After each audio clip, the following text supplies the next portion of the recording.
জামাত এবং এনসিপির সংঘর্ষ কি এবার অবধারিত হতে যাচ্ছে? প্রথমে শুনেছিলাম জামাত এনসিপির সাথে ৩০টি আসনের ভাগাভাগির সমঝোতায় গিয়েছে।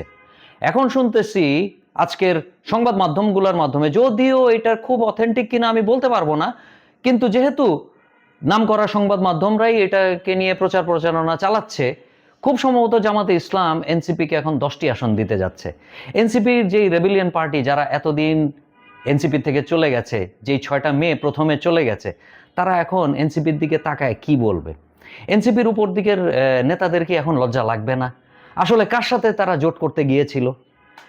প্রথম কথা হলো জামাত যেই 10টা আসনের কথা বলছে, তারা বলতে চাচ্ছে, যেটা সংবাদ মাধ্যমে শুনেছি, এটি কোনোভাবেই এখনো অথেন্টিক নিউজ আমি পাই নাই, যতটুকু শোনা যাচ্ছে সেটা হচ্ছে তাদের পপুলারিটির ভিত্তিতে তারা প্রবাবলি দেখছে 10 জনের বেশি আসলে ওরা জিতবে না ভোটে। জামাতের এই ক্যালকুলেশন আমার কাছে পুরাপুরি ভুল মনে হয়েছে। পপুলারিটির দিক থেকে চিন্তা করলে তারা তো টপ 10 জনের কথা চিন্তা করবে। এই টপ 10 জনের ভিতরে আমার মনে হয় না 2 জনের বেশি নির্বাচিত হবে।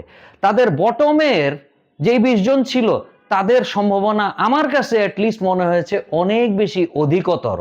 তো জামাতের ক্যালকুলেশন যে ঠিক না, এইটা এই 10 জনের যেই রিজনটা দেখাইছে তারা, সেই রিজন থেকে আমার কাছে সুস্পষ্ট জামাত আসলে খুব স্ট্র্যাটেজিক্যালি ইনকারেক্ট। আর তারেক রহমানের বিভিন্ন স্টেপে তারা আসলে একেবারেই এই মুহূর্তে ভ্যাবাচাকা খেয়ে আছে, তারা কিং কর্তব্য বিমূঢ়। তারেক রহমানের একটা বিশেষ বৈশিষ্ট্য তার মার কাছ থেকে পাওয়া, সে আসার পরে কোনো ধরনের বিষোদ্গার কারো নিয়ে করে নাই।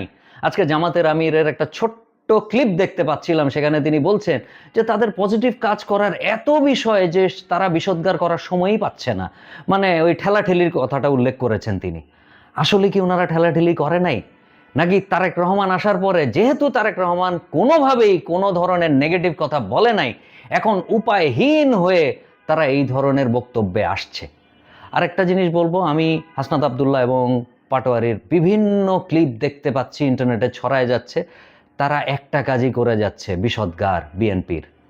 তারা তাদের নির্বাচনী এলাকায় কি করতে পারবে আর কি করতে পারবে না, আমি তাদের প্রতি অ্যাডভাইস দিব ওগুলো নিয়ে আলোচনা করুক। এই দোষারোপের আর ঠেলাঠেলির রাজনীতির সময় আর নাই।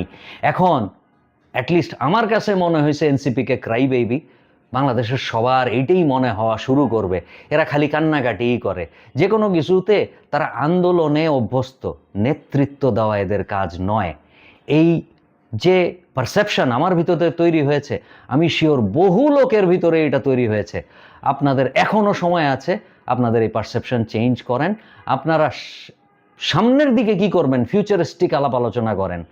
কে কি করেছে, কে কার জন্য কি হচ্ছে না, এই আলোচনা আর বেশি দিন টিকবে না।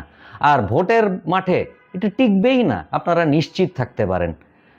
যাই হোক, নতুন বন্দোবস্তের যেই কথা বলেছিলেন, যেই জন্য আপনাদের এত পপুলারিটি হয়েছে, সেই নতুন বন্দোবস্তের কিছু ছাপ দেখান।